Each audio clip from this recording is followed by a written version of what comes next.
Vasilisa came through the forest carrying the skull, with fire blazing from its ear, eye, nose, and mouth holes. Suddenly she became frightened of its weight and its eerie light and thought to throw it away. But the skull spoke to her and urged her to calm herself and to continue toward the home of her stepmother and stepsisters. And this she did. As Vasilisa came nearer and nearer to her house, her stepmother and stepsisters looked out the window and saw a strange glow dancing through the woods. Closer and closer it came. They could not imagine what it could be. They had decided that Vasilisa's long absence meant she was dead by now, and her bones dragged away by animals and good riddance. Vasilisa advanced closer and closer to home, and as the stepmother and the stepsisters saw it was her, they ran to her, saying they had been without fire since she'd left, and no matter how hard they had tried to start one, it always went out. Vasilisa entered the house feeling triumphant, for she had survived her dangerous journey and brought fire back to her home. But the skull on the stick watched the stepsisters and the stepmothers' every move and burned into them, and by morning it had burned the wicked trio to cinders. And there we have it, an abrupt ending to kick people out of the fairy tale and back into reality again. There are many endings of this sort of fairy tales. They are the equivalent of saying "boo" to bring listeners back to mundane reality. Vasilisa is a story of handing down the blessing of women's power of intuition, from mother to daughter, from one generation to the next. This great power, intuition, is composed of lightning-fast inner seeing, inner hearing, inner sensing, and inner knowing. Over generations, these intuitive powers became as buried streams within women, buried by disuse and unfounded charges of disrepute. However, Jung once remarked that nothing was ever lost in the psyche. I think we can be confident that things lost in the psyche are still there. So too, this well of women's instinctual intuition has never been lost, and whatever is covered over can be brought back out again. To grasp the import of such a tale, we understand that all its components represent characterizations of a single woman's psyche. So all aspects of the story belong to and elucidate an individual psyche undergoing an initiatory process. Initiation is enacted by completing certain tasks. In this tale there are 9 tasks for the psyche to complete. They focus on learning something of the ways of the old, wild mother. Through completion of these tasks, a woman's intuition, that knowing being who walks wherever women walk, looking at all things in their lives and commenting on the truth of it all with swift accuracy, is reset into woman's psyche. The goal is a loving and trusting relationship with this being whom we have come to call the knowing woman, the essence of the wild woman archetype. In the rite of the old wild female goddess, Baba Yaga, these are the tasks of initiation. The first task, allowing the too good mother to die. In the opening of the tale, the mother is dying and bequeathed to her daughter an important legacy. The psychic tasks of this stage in a woman's life are these: accepting that the ever-watchful, hovering, protective psychic mother is not adequate as a central guide for one's future instinctual life. The too good mother dies. Taking on the task of being on one's own, developing one's own consciousness about danger, intrigue, politics, becoming alert by oneself, for oneself, letting die what must die. As the true good mother dies, the new woman is born. In the tale, the initiatory process begins when the dear and good mother dies. She is not there to touch Vasilisa's hair anymore. In all our lives as daughters, there is a time when the good mother of the psyche, the one which served us appropriately and well in earlier times, turns into a too good mother, one which by virtue of her overly safeguarding values begins to prevent us from responding to new challenges and thereby to deeper development. In the natural process of our maturing, the too good mother must become thinner and thinner, must dwindle away until we are left to care for ourselves in a new way. While we always retain a core of her warmth, this natural psychic transition leaves us on our own in a world that is not motherly to us. But wait, this too good mother is not all she at first seems. Under the blanket she has a tiny doll to give her daughter. There is something of the wild mother underneath this figure. But the too good mother cannot completely live this out, for she is the milk-teeth mother, the blessed one every baby needs in order to gain a toehold in the psychic world of love. So even though this too good mother cannot live and influence beyond a certain point in a girl's life, she does right by her offspring here. She blesses Vasilisa with the doll, and this, as we see, is a great blessing indeed. This dramatic psychological dwindling of the overarching mother occurs as a girl moves from the fur-lined nest of pre-adolescence to the jolting jungle of adolescence. For some girls, however, the process of developing a new, more shrewd inner mother, the mother called intuition, was only half completed then, and women so inducted have wandered for years wishing for and wanting the complete initiatory experience and patching themselves up as best as they could. The arresting of a woman's initiation process occurs for various reasons, such as when there has been too much psychological hardship early in one's life, especially when there has been no consistent, good enough mother in the early years. The initiation may also be stalled or uncompleted because there is not enough tension in the psyche. The too good mother has the stamina of a formidable weed and lives on, waving her leaves and overprotecting her daughter. Even though the script says, exit stage left now. In this situation, women often feel too timid to proceed into the woods and resist it all they can. For these, as well as other adult women, for whom the rigors of life itself chip and distance them from their deeply intuitive lives, and whose plaint is often, I am so tired of taking care of myself, there is a good and wise remedy, a reaffirming of, a retracing or reinitiation will reset the deep intuition, regardless of a woman's age. And it is the deep intuition that knows what is good for us, knows what we need next, and knows it with lightning speed, if we will just take down its dictation. Vasilisa's initiation begins with learning to let die what must die. This means to let die the values and attitudes within the psyche which no longer sustain her. Especially to be examined are those long-held tenets which make life too safe,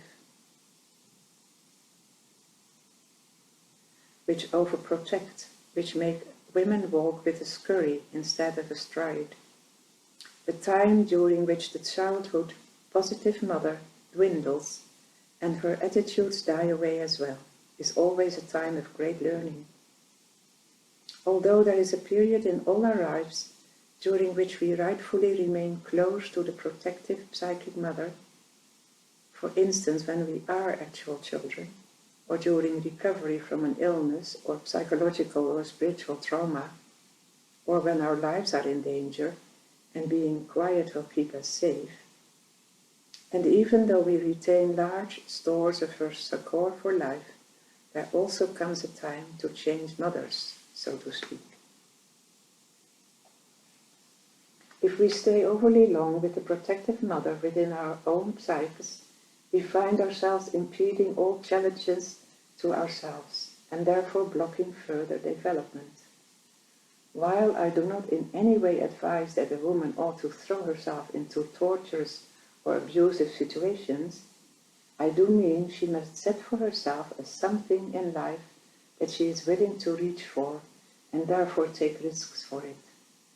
It is through this process that she sharpens her intuitive powers. I will read this again.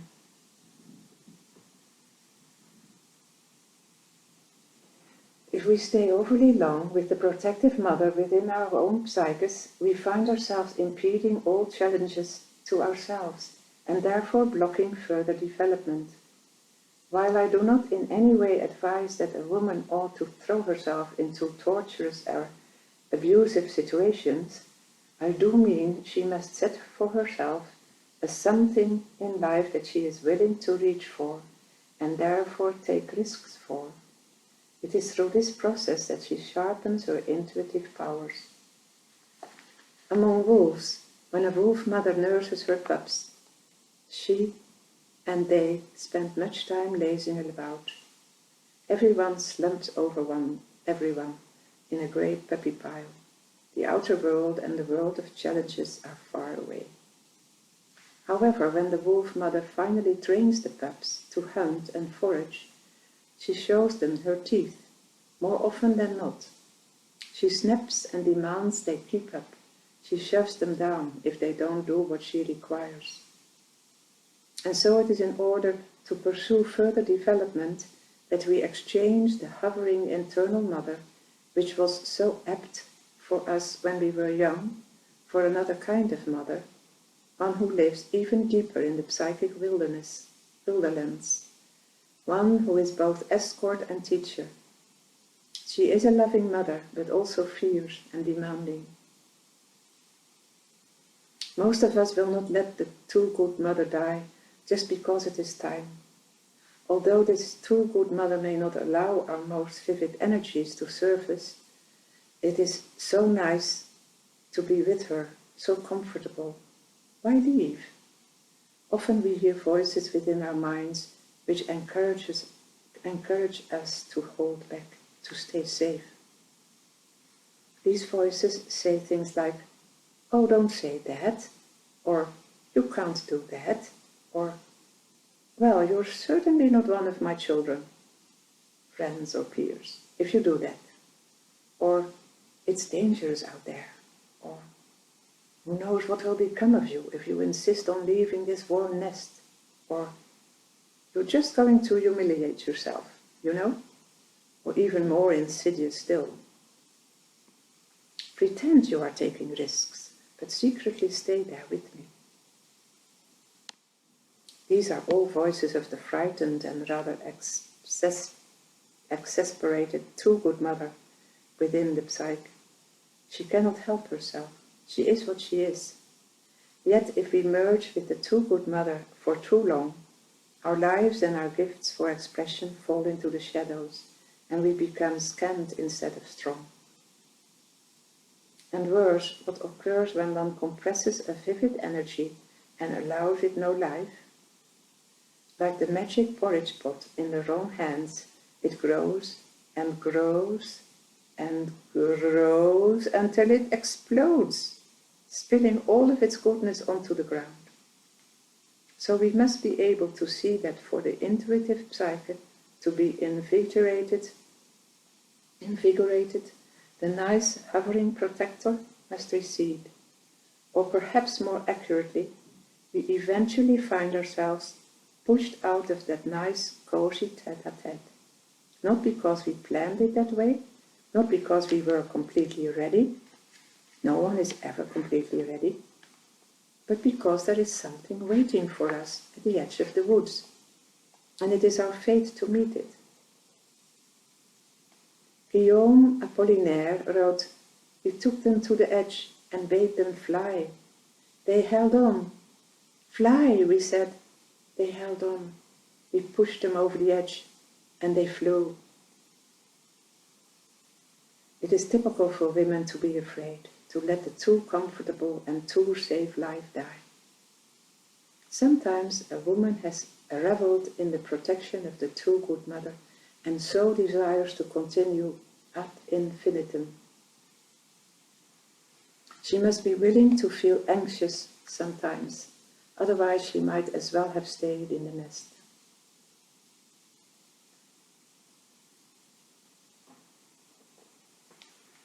Sometimes a woman is afraid to be without security or without certainty for even a short time. She has more excuses than dogs have hairs. She must just simply dive in and stand not knowing what will happen next. That is the only thing which will retrieve her intuitive nature. Sometimes a woman is so bound up in being the too good mother to other adults that they have latched onto her teats, and are not about to let her leave them. In this case, a woman has to kick them off with her hind leg and go on anyway. And since the dreaming psyche compensates for, among other things, that which the ego will not or cannot acknowledge, a woman's dreams during such a struggle will be filled compensatorily with chases, dead ends, cars that will not start, incomplete pregnancies, and other symbols which image life not going forward. In her guts, a woman knows that there is a deadliness in being the too sweet self for too long. So, loosening our hold on the glowing archetype of the ever-sweet and too good mother of the psyche is the first step. We are off the teat and learning to hunt. There is a wild mother waiting to teach us.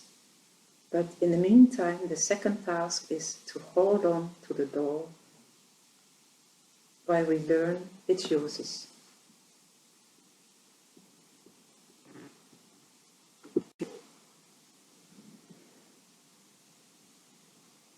Vasilisa came through the forest carrying the skull, with fire blazing from its ear, eye, nose and mouth holes.